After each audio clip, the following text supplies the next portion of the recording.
लाहौर के एक बाहर वाले इलाके में एक पुरानी सुनसान हवेली थी। लोगों का कहना था कि वहां कोई भी नहीं जा सकता। हर रात उस हवेली के अंदर से अजीब अजीब सी आवाजें आती थीं, जैसे कोई धीरे धीरे कुछ बोल रहा हो, और कभी कभी औरतों की डरावनी चीखें भी सुनाई देती थीं। गांव के लोग कहते थे जो भी उस हवेली के अंदर गया वो फिर कभी वापस नहीं आया। एक दिन 4 दोस्त अली, हसन, सारा और जुबैर ने सोचा कि अब बहुत हो गया, चलो खुद जाकर देखते हैं कि इस हवेली में सच में क्या है। उन्हें डर तो लग रहा था, लेकिन दिल में ये भी था कि हो सकता है लोग बस यूं ही कहानियां सा बना रहे हों। रात के ठीक 12 बजे वो चारों दोस्त हवेली के गेट पर पहुंचे। अचानक गेट खुद ही खुल गया, जैसे किसी ने उन्हें अंदर आने की इजाजत दे दी हो। जैसे ही वो अंदर घुसे, एक अजीब सी ठंड हवा चली। ऐसा लगा जैसे कोई अनदेखी ताकत वहां मौजूद हो।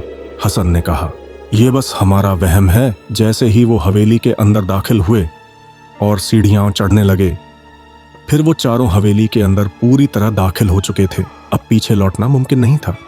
एक भारी दरवाजा जो पीछे खुला हुआ था अचानक जोर से बंद हो गया। ऐसा लगा जैसे किसी ने जानबूझकर दरवाजा बंद किया हो। अब वो चारों हवेली के अंदर फंस चुके थे। फिर चारों दोस्त अलग अलग कमरों में चले गए। हर कोई अपनी तरफ से हवेली को देखने में लग गया।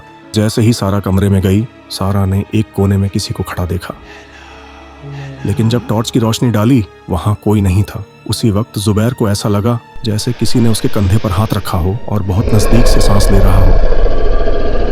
अली की नजर दीवार पर पड़ी। वहां एक पुराना सूखा हुआ खून का हाथ का निशान था और सामने वाली खिड़की का पर्दा अपने आप हिलने लगा, जबकि वहां हवा बिल्कुल भी नहीं थी।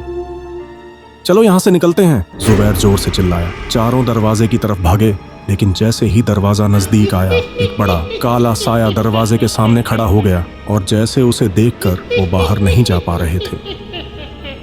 हसन ने जोर से दुआ पढ़नी शुरू की और जैसे ही उसने दुआ पढ़ी, साया धीरे धीरे पीछे हटने लगा। अली ने अपनी जेब से कुरान की आयत लिखी हुई तावीज निकाली और उसे पढ़ते ही हवेली हिलने लगी और चारों ओर अजीब सी चीखों की आवाजें आने लगी।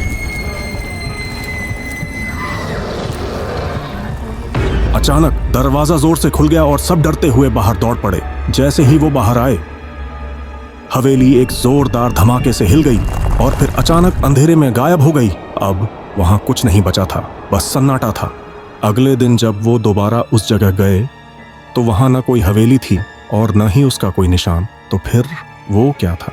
कोई सपना, कोई हकीकत, या फिर वो चारों किसी और ही दुनिया में चले गए थे? ये राज आज तक कोई नहीं जान पाया।